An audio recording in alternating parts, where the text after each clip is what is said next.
السلام علیکم دوستو، امید کرتا ہوں سب خیریت سے ہوں گے۔ دوستو، سب سے پہلے میرے چینل تھاٹ آف لرننگ کو سبسکرائب کر لیں اور بیل آئیکن کو دبا دیں۔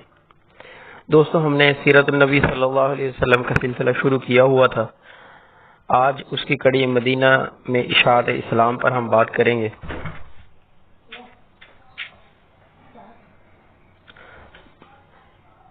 جب آپ صلی اللہ علیہ وسلم مکہ اور طائف والوں سے مایوس ہوئے تو اللہ تعالیٰ نے مدینہ سے اشاعت اسلام کا دروازہ کھول دیا۔ یہ شہر مکہ سے جنوب میں تقریباً 350 میل کے فاصلے پر ہے۔ اس کا آغاز اس طرح ہوا کہ 10 نبی میں قبائل مدینہ اوس و خزرج کے کچھ لوگ حج کے لیے آئے ہوئے تھے، تو آپ صلی اللہ علیہ وسلم نے ان کو بھی اسلام کی دعوت دی۔ یہ لوگ یہودیوں کے ہمسایہ ہونے کی وجہ سے کتب سماوی کا علم رکھتے تھے۔ ابتدا اوس و خزرج کے درمیان مسلسل جنگوں کے نتیجے میں اوس کمزور پڑ گئے اور وفد لے کر قریش کے پاس مدد کے لیے آئے۔ اس سفارت میں ایاس بن معاذ بھی تھے۔ حضرت صلی اللہ علیہ وسلم کا ان کا آنا معلوم ہوا تو ان کو تبلیغ اسلام کی اور قرآن مجید کی تلاوت کی۔ ایاس نے ساتھیوں سے کہا کہ خدا کی قسم، تم جس غرض سے آئے ہو یہ کام اس سے بہتر ہے، لیکن قافلہ کے سالار ابو الحسین نے کنکریاں اٹھا کر منہ پر دے ماری اور کہا، ہم اس کام کے لیے نہیں آئے۔ ایاس ہجرت سے پہلے انتقال کر گئے، لیکن مرتے وقت ان کی زبان پر تکبیر جاری تھی۔ اسی طرح حج پر آئے ہوئے مشہور شاعر اسید بن صامت کو آپ صلی اللہ علیہ وسلم نے دعوت دی تو وہ اسلام سے متاثر ہوئے۔ مدینہ میں اشاعت اسلام۔ آپ صلی اللہ علیہ وسلم نے حج کے موقع پر روسائے مدینہ کو اسلام کی دعوت دی۔ موجودہ مسجد عقبہ کے پاس آپ صلی اللہ علیہ وسلم کی خزرج کے لوگوں کے ساتھ ملاقات ہوئی تو آپ صلی اللہ علیہ وسلم نے ان کو قرآن مجید کی صورتیں سنائی۔ اس طرح 6 افراد ابو بن تیہان، ابو بن امامہ، اسعد بن زرارہ، عوف بن حارث، رافع بن مالک اور قطبہ بن عامر جدید اور جابر بن عبداللہ مسلمان ہوئے۔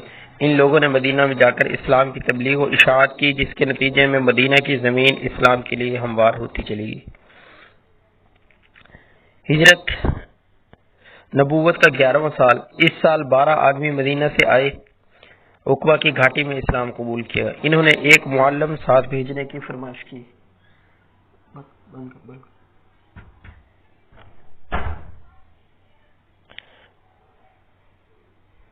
آپ صلی اللہ علیہ وسلم نے حضرت مصعب بن عمیر کو ساتھ کر دیا۔ یہ ہاشم کے پوتے اور سابقین اسلام میں سے تھے۔ انہوں نے مدینہ میں اسد بن زرارہ کے گھر قیام کیا۔ یہ مدینہ کے رئیس تھے اور سردار اوس سعد بن معاذ کے خالہ زاد بھائی تھے۔ حضرت مصعب روزانہ انصار کے ایک گھر کا دورہ کر کے اسلام کی تبلیغ کرتے تھے، جس کے نتیجے میں روزانہ کچھ افراد مسلمان ہو جاتے، حتیٰ کہ صرف چند غیر مسلم خاندان باقی رہ گئے۔ سعد بن معاذ سردار قبیلہ کو اسلام کی دعوت دی گئی۔ پہلے انہوں نے نفرت کا اظہار کیا، لیکن پھر اسلام قبول کر لیا۔ ان کے اسلام قبول کرتے ہی پورا اوس قبیلہ مسلمان ہو گیا۔ بیعت عقبہ اولیٰ میں جن افراد نے اسلام قبول کیا تھا، ان میں معاذ بن حارث، ذکوان بن قیس، عبادہ بن صامت، ابو عبد الرحمن یزید بن سولہ، عباس بن عبادہ رضی اللہ تعالیٰ عنہ اجمعین قبیلہ خزرج سے تعلق رکھتے تھے، جبکہ ابو مالک بن تیہان اور ایوم بن سعد رضی اللہ تعالیٰ عنہ کا تعلق اوس سے تھا۔ یہ 7 افراد اور 5 اس سے پہلے مدینہ میں سب سے پہلے اسلام قبول کرنے والے تھے۔ نبوت کے 12ویں سال یعنی کہ اگلے سال 76 افراد نے اپنے بت پرست ساتھیوں سے چھپ کر عقبہ کی گھاٹی میں خفیہ طور پر آپ صلی اللہ علیہ وسلم کی بیعت کی اور آپ صلی اللہ علیہ وسلم کو مدینہ آنے کی دعوت دی۔ اس پر آپ صلی اللہ علیہ وسلم کے چچا عباس، جو ابھی مسلمان نہیں ہوئے تھے، اہل مدینہ سے مخاطب ہو کر کہنے لگے، اے گروہ خزرج، محمد صلی اللہ علیہ وسلم اپنے خاندان میں معزز اور محترم ہیں۔ دشمنوں کے مقابلے میں ہم ہمیشہ ان کے ساتھ سینہ سپر رہے ہیں۔ اب وہ تمہارے پاس جانا چاہتے ہیں۔ اگر مرتے دم تک ان کا ساتھ دے سکتے ہو تو بہتر، ورنہ ابھی سے جواب دے دو۔ اس پر مدینہ کے ایک سردار حضرت برا نے جواب دیا، ہم لوگ تلواروں کے سائے میں پلے ہیں، ایک سردار نے بات کاٹ کر کہا ہمارے یہودیوں سے تعلقات ہیں، بیعت کے بعد وہ ٹوٹ جائیں گے۔ ایسا تو نہ ہوگا کہ جب آپ صلی اللہ علیہ وسلم کو قوت اور اقتدار حاصل ہو جائے تو آپ صلی اللہ علیہ وسلم ہم کو چھوڑ کر اپنے وطن چلے جائیں۔ آپ صلی اللہ علیہ وسلم نے مسکرا کر فرمایا تمہارا خون میرا خون ہے، تم میرے اور میں تمہارا ہوں۔ اس پر انصار کی تسلی ہو گئی۔ آپ صلی اللہ علیہ وسلم نے اس گروہ میں سے ان کے مشورے سے 12 نقیب مقرر کیے، 3 اوس اور 9 خزرج میں سے اسید بن حفیر، ابو الحسن بن تیہان، سعد بن حسیمہ، سعد بن زرارہ، سعد بن ربیع، عبداللہ بن رواحہ، سعد بن عبادہ، منظر بن عمر، برا بن معرور، عبداللہ بن عمر، عبادہ بن سامت، رافع بن مالک رضی اللہ تعالیٰ عنہ اجمعین۔ یہ تمام لوگ رئیس القبائل تھے۔ اوس کے سردار سعد رضی اللہ تعالیٰ عنہ بن معاذ پہلے ہی مسلمان ہو چکے تھے۔ اب سعد بن عبادہ بھی جو خزرج کے سردار تھے مسلمان ہو گئے۔ گویا دونوں قبیلوں کا اسلام نہ لانا اثر من شمس تھا۔ بیعت کی خبر اڑی، لیکن یہ اتنی خفیہ تھی کہ وفد کے دوسرے لوگوں کو اس کی خبر بھی نہ ہوئی۔ اس بیعت کے بعد چوری چھپے مکہ کے مسلمانوں نے مدینہ ہجرت کرنا شروع کر دی۔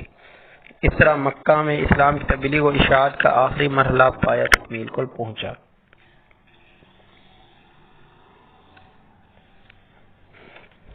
دوستو، آج ہم نے ڈسکس کیا کہ مدینہ میں اشاعت اسلام جس کی ابتدا اوس و خزرج کے درمیان جو جنگیں تھیں اس میں مسلمان حج کے لیے آئے اور انہوں نے رفتہ رفتہ اسلام قبول کیا۔ اس کے بعد نبوت کے 11ویں سال 12 آدمیوں نے عقبہ کی گھاٹی میں اسلام قبول کیا، جس سے اسلام کو مزید تقویت ملی۔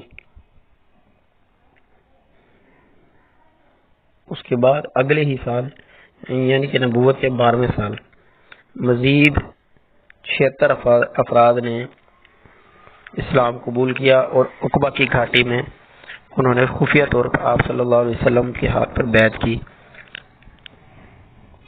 اس بارے میں ہم نے پڑھا۔ اس کے بعد آپ صلی اللہ علیہ وسلم نے اس گروہ کے 12 نقیب مقرر کیے، 3 اوس اور 9 خزرج سے، ان کے ناموں کو ہم نے پڑھا۔ آگے ہم انشاءاللہ مدنی زندگی ڈسکس کریں گے، تو آپ لوگ اس چینل کو سبسکرائب کر لیں اور بیل آئیکن کو دبا دیں۔